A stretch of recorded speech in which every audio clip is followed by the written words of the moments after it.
The C-SPAN networks bring you long-form public affairs programming from the nation's capital and are a public service of your television provider. C-SPAN, created by cable. The senator from Florida.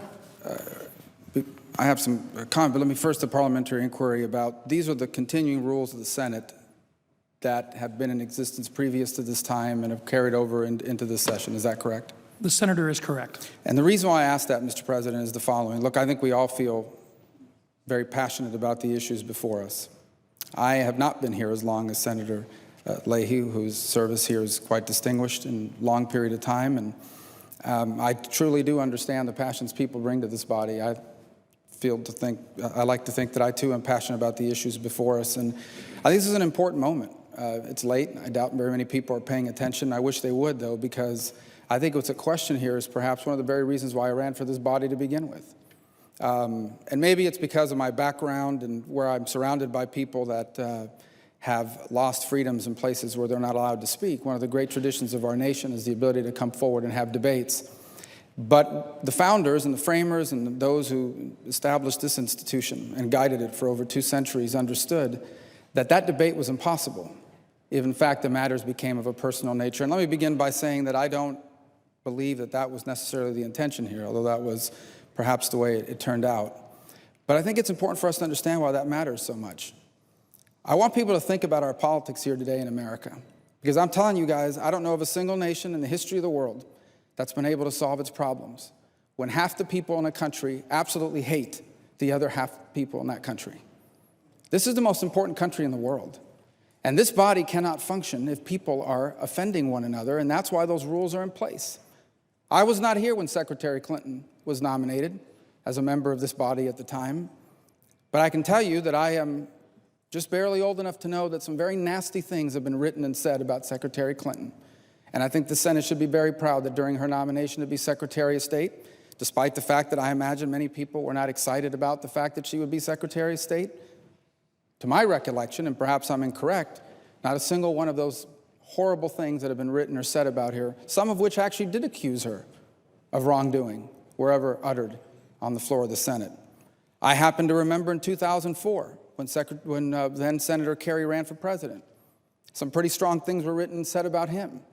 I was here for that vote when he was nominated and confirmed to be Secretary of State, and I don't recall a single statement being written into the record about the things that had been said about him. And I want everybody to understand at the end of the night, this is not a partisan issue. It really is not. I can tell you this with full confidence. If one of my colleagues on this side of the aisle had done that, I would like to think that I would have been one of the people objecting, and here's why.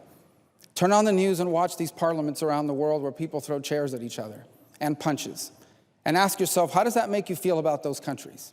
Doesn't give you a lot of confidence about those countries. Now, I'm not arguing that we're anywhere near that here tonight, but we're flirting with it.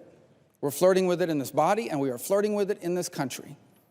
We are becoming a society incapable of having debates anymore.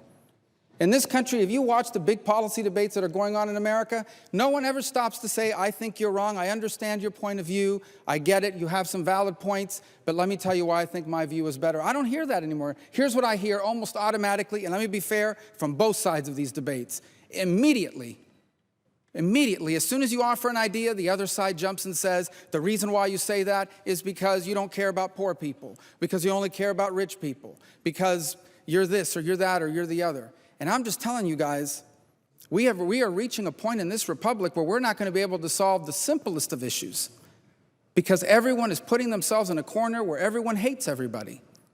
Now, I don't pretend to say that I am not myself from time to time in heated debates outside of this forum, been guilty of perhaps hyperbole, and for those, I'm not proud of it. But I got to tell you, I think what's at stake here tonight and as we debate moving forward is not simply some rule, but the ability of the most important nation on earth to debate in a productive and respectful way the pressing issues before us. And I just hope we understand that, because I have tremendous respect for the other chamber, and I understand that it was designed to be different. But one of the reasons why I chose to run for the Senate, and quite frankly to run for re-election, is because I believe that I serve with 99 other men and women who deeply love their country, who have different points of view, who represent men and women who have different views from the men and women that I may represent on a given issue, and who are here to advocate for their points of view, and never impugning their motives one of the things I take great pride in, and I tell this to people all the time, is the one thing you learn about the Senate is whether you agree with them or not, you understand why every single one of those other 99 people are here. Because they're intelligent people, they're smart people, they're hardworking people, they believe in what they're saying, and they articulate it in a very passionate and effective way. And I understand when I see my colleagues stand up and say something I don't agree with, I try to tell myself, look, I don't understand why they stand for that, but I know why they're doing it, because they represent people who believe that. And I am so grateful that God has allowed me to be born and to live and to raise my family in a nation where people with such different points of view are able to debate those things in a way that doesn't lead to war, that doesn't lead to overthrows, that doesn't lead to violence.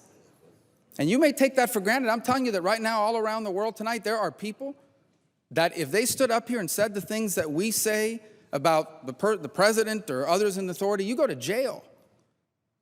And I'm not saying that's where we're headed as a nation. I'm just saying don't ever take that for granted. And the linchpin of that is this institution.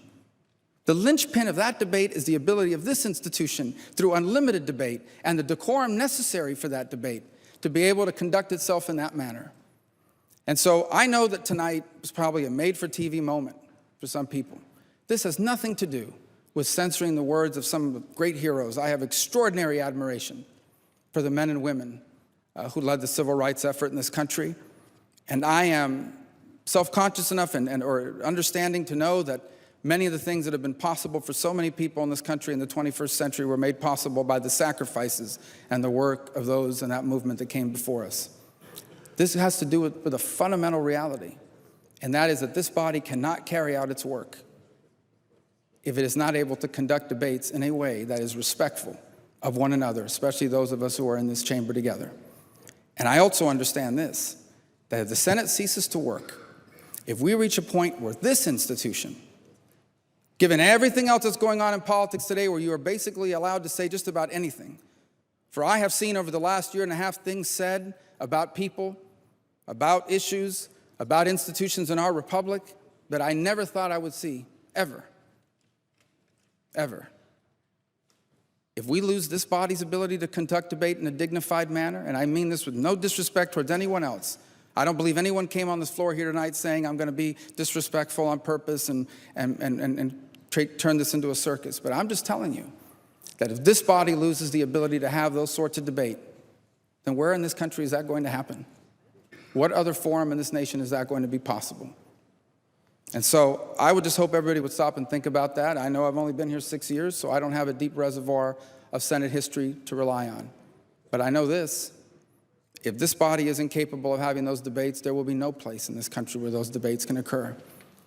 And I think every single one of us, to our great shame, will live to regret it. Mr. President, I yield the floor.